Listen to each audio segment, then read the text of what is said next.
So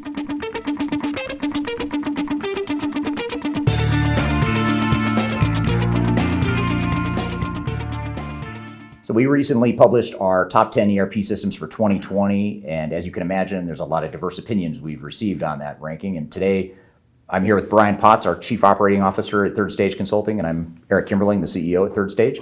We're going to talk about some of the nuances of that top 10 list. So Brian, to start, you've seen the top 10 list, as have many others. You were part of providing some of the input into the list. What are your general thoughts on the top 10 list, the way it turned out? So first off, I want to clarify that the top 10 list was called an average across the reactions from our organization as well as some outside. It's more of an average build of the perspective of the ERP systems. What I want to clarify is that if you look at any particular ERP and any particular system, there's going to be differences in individual responses to that, variances on industry and usability. So that's why we've gotten a lot of feedback, both good and bad, on the system. Some obviously think they should be higher, some lower, some didn't even make the list that are questioning that. So we also had some discussions across our team, and I think we got a pretty good feel for what our team at Third Stage feels about the industry. But like any other discussion, there's always some outliers and differences in opinion. Right. So let's start with the systems that didn't make the list, or some of the systems that you could argue should have made the list in different situations or different industries. And before you answer that, one thing to note is there's a lot more systems that didn't make the list than did, with as many options as there are in the marketplace. But what are some of the ones that, in your mind and in our discussions, you brought up that did not make the list? Yeah, so if you look at, you can weigh systems based on, we're looking at more of the trajectory for growth and, future state of the ERP systems, how they're building into the marketplace versus overall usability and where they've been in the past. One that still stands out that I think should have always been on the list is Tyler Technologies. If you're in the public space, schools, communities, cities, it's one of the, if not the leading software in that space. I think it was maybe deserves a spot in the top 10 in the next run. Yeah, that's a good example of an industry specific one that if we were to do a top 10 list just for government, it would probably be arguably in the top 10, maybe in the top 5. What about manufacturing? That's another one where it feels like there was a lot of manufacturing focused ERP supply chain type systems that were not on the list, and we certainly could have made a strong argument to include some of them. Yeah, well, the Tier 2 market is growing significantly, and what we're finding is, even 5 years ago, small, mid-sized companies were just looking at entering the ERP space, coming off QuickBooks, whatever they're doing. Now it's companies as small as 5-10 million need ERP to stay competitive. You look at some of the newer systems, Acumatica is one that I would like to see maybe a little bit more recognized. It's still, depending on the metrics you look at, one of the fastest growing software as a service cloud solutions in the marketplace. You look at something like Plex, a very flexible, a little bit different model as to how they work, but they're heavy, built out of the auto space, auto manufacturing and distribution space years ago. You could look at Deltek. You could look at IQMS. There's a number, Deacom, for example, that would fit in that manufacturing space that are just maybe above that top 10 that I think maybe even could have taken the place of some that we had on the list. Yeah, for sure. It seems like next year we might have to expand it to top 15, top 20, top 30. Well, then it's no fun. Right. It's less dramatic that way. Right. We went already from 5 to 10, which is, I think, fair, but keep it at 10. Yeah. So were there any on the list that you thought, if you just looked at your own individual perception, not necessarily the collective input from the team, but just your own individual perception, that maybe was rated too high on the list, that you wouldn't agree should have been as high as it came out? Yeah, so I question, you had 2 on the list that were not traditionally considered ERP systems, specifically Salesforce and Workday. I still question those being in the top 10. They're very good at what they do, HRM and CRM specifically, but from an ERP standpoint, I don't see them holding weight. Yeah. So even like with Salesforce, for example, even with some of the Force.com and Rootstock and some of the third-party bolt-ons? Do you feel like that changes things, or are you looking at more from a pure, just looking at Salesforce? Well, you can look at the tie-ins, but from my perspective, and I think a lot of people have struggled to see the impact of Financial Force, Rootstock, and some of those to actually build Salesforce or Force.com into an ERP platform. It's one of the strongest CRM platforms. It is getting, in my personal view, a little bit outdated, and it's time to make some changes to it, but it's still probably the leading CRM software, but that's what it is CRM software. Yeah.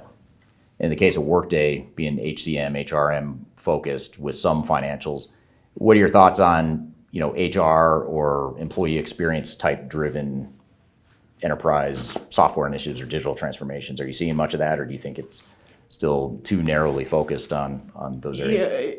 Yeah, there's a trend now trying to bring HRM and ERP together. They're still separate though. Workday, you try and implement that as a solution, or as an enterprise solution, and it's going to be difficult outside of the HRM space. And it also brings up the whole question of best of breed. Some of the comments we got initially on the top 10 list were, why limit it to one? What if you pick multiple systems? And I think that seems to be where some companies are going. Well, that is the trend in the industry, and that's why the top 10 is a fun discussion, because any organization that's successfully implementing enterprise technology is in a best-of-breed scenario. You're taking the best capabilities of a number of solutions. We're trying to focus here on, call it core ERP, the financials, the back office, to some extent the manufacturing and industry specifics. But to start breaking out CRM, HCM, supply chain, transportation, logistics, it would just be a mess if you to put together a top 10 solution for a best of breed, because they're unlimited. Yeah.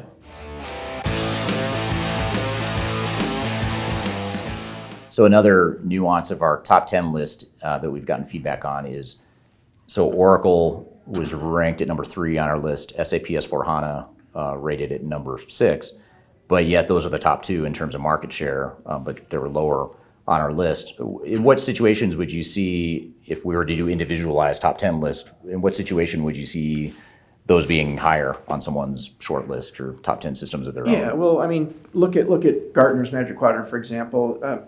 They tend to lead towards market share in most of their reviews, or kind of bland capability. If we were to look at general functionality across a system or market share, Microsoft, Oracle, SAP would all be at the top. And Infor would probably be up there a little bit higher, as well as some others. Yeah. And so when we're doing this list, we're looking at a wide variety of organizations, different industries, different company sizes, and so it's hard to... That's the tough part, yeah. We're looking from large to small, and what we see is kind of the industry movers.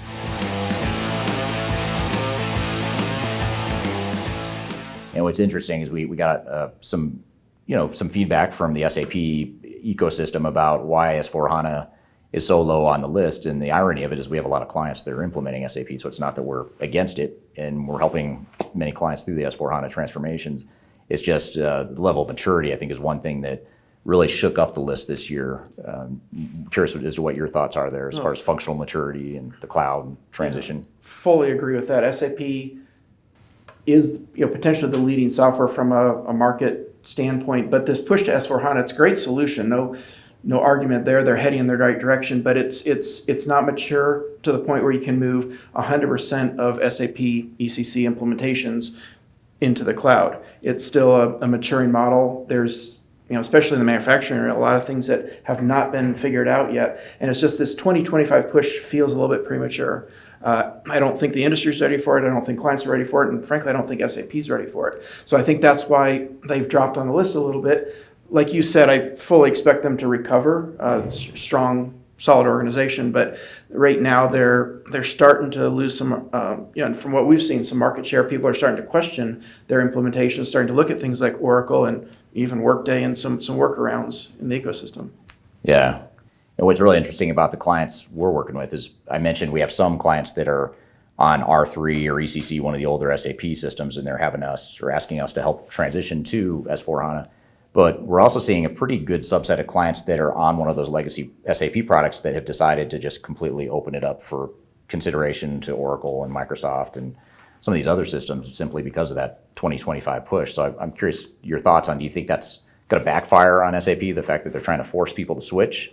Because now they're going to... Well, I think it is starting to backfire. Like I said, I think they'll recover from it. They're not like an organization at risk or anything like that. But we've seen, historically, it's very, very rare that you see somebody on either called Oracle or SAP that want to look at a changing system to another Tier I system. Mm-hmm. Now that we're seeing that, especially in the SAP space, it's showing a nervousness around migrating to the SAP S/4HANA platform. It's showing an uncertainty in their capabilities to handle them, at least in the near future. So I do think it's hard to say on paper. They're not going to share those numbers, but I tend to think it is causing them some issues. Yeah. So shifting gears a little bit, what about Oracle NetSuite? That was number one on our list. 5 years ago, I would have challenged that or thought that wouldn't happen, because I generally, we used to see NetSuite as more of a small to mid-market type solution with some relatively narrow capabilities. But what are your thoughts on Oracle NetSuite, and why do you think it deserves to be up there, or do you think it deserves to be on top of the list? Yeah, I was on board with that as the number one position. It's not a perfect software by any means, but you got to consider a few things. With every solution on the planet pretty much pushing cloud, NetSuite is the original software as a service, a native cloud solution. They've matured it. Now they have the backing of Oracle, which adds a lot of R&D, a lot of push into large market spaces. They still lead in the small to mid-size, but they have the capability in certain markets to handle large organizations as well. So they're pretty widespread. They handle a range of industries. The other thing, and this is, I think, looking at the number one and number two with Microsoft Dynamics, they have a more stable implementation partner base. Not perfect. There's a lot of requests and a lot of delays in implementations, but compared to D365, I would feel far more comfortable sending people in the direction of NetSuite right now. Yeah, and that's a great point about two things you mentioned that I totally agree with. One is the cloud maturity, the fact that NetSuite was cloud way before people thought it was cool or wanted to be in the cloud. So they've got a big jump start on a lot of the other companies that are trying to force that transition. But then you mentioned Plex too. That's another one that's been on the cloud forever. Salesforce, even though you don't agree it should be in the top 10, they've always been native cloud. Workday. So you have these cloud solutions that are a lot more mature, whereas the on-prem legacy products are trying to kind of force their way into the cloud now. What's interesting about what you just said around the D365 implementation network, I think that's a really good point worth noting, because for as good as their product is, and as many companies as we've seen successfully implement the product, that whole ecosystem and implementation partner network is a problem. Yeah. Do you agree? Microsoft really needs to do something with that. For the strength of that software, the number of users they have, the potential market, they've got to get that figured out. Because I don't know how many times over the last 2 years we've sent out 5, 10 RFPs to get Microsoft D365 implemented, and only a handful come back. And they're questionable at that, because there's a lot of organizations that haven't migrated people from the legacy platforms, AX, Navision, to handle D365. They're doing it as quick as they can, but it's just it's similar to SAP moving to S/4HANA. It's just a rush of requests, and they don't have the inability, or they don't have the ability right now to support that. Yeah, and on the flip side, so you mentioned our software selection projects where we deal with some of these different implementation partners or resellers. On the project recovery side, when the project fails and a client hires us to come clean it up, it's amazing some of these resellers that are out there, these no-name resellers that have somehow been assigned these big projects, and they're just completely over their head. Yeah, that's what happens when you select a software that doesn't have a stable implementation base, saying we can get through this, we can do it internally. Please don't try and do that at home. You need help implementing ERP systems, especially as you get into the upper tiers. But if you hire somebody who doesn't know what they're doing, it's going to come crumbling at some point. So keep that in mind as you're evaluating the market.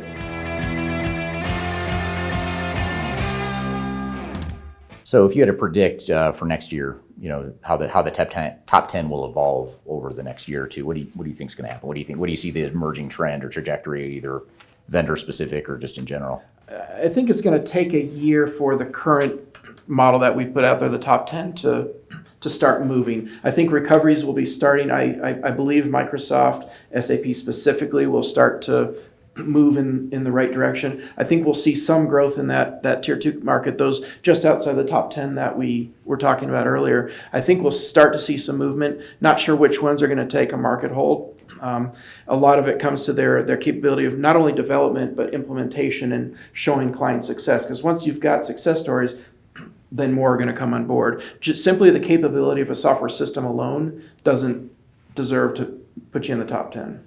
Yeah. So just in closing then, what advice would you give to companies that are trying to navigate this top 10 list or consider other options outside the top 10 just to figure out what systems are best for them or what system is best for them? I think we've got some good justification around the reason these are in the leading space, but keep in mind that every solution on the marketplace hasn't a market that it's created for. Find that solution or those set of solutions that are created for the market that you're in, and you evaluate in that space. Don't look to go to a big system called SAP, Microsoft, whatever the case, just because your neighbor's on it. Really do a proper evaluation, understand the capabilities, the base capabilities within the software, the core functionality, not what they say they're developing over the next year, because that's always delayed, not necessarily what they're integrating with and the partners that they've created. Salesforce and Workday have a strategic partnership, but you can partner with anybody, but look at the core capabilities of the software. And if you're considering a best of breed, look at how well integrated and proven those integrations are. Sure. And just to add to that, of course, independent technology agnostic help from people like us at Third Stage and our team can help you define the solution that's best for you. So thanks for joining today, Brian. It was a good discussion. It's always good to poke holes in the top 10 and look at the different nuances and diverse opinions. So appreciate you joining. Absolutely. And if you've got any questions on it, or if you want to put your own perspective in, we're happy to listen to you. Several already have, but we love the discussion. I consider it educational and fun. Cool. All right. Well, you can download the top 10 list and the links below, so I encourage you to do that. If you like the video, or even if you don't, please like or dislike the video and provide whatever comments you'd like. And I'd love to hear whatever feedback you have to Brian's point. So thanks for joining and look forward to chatting soon.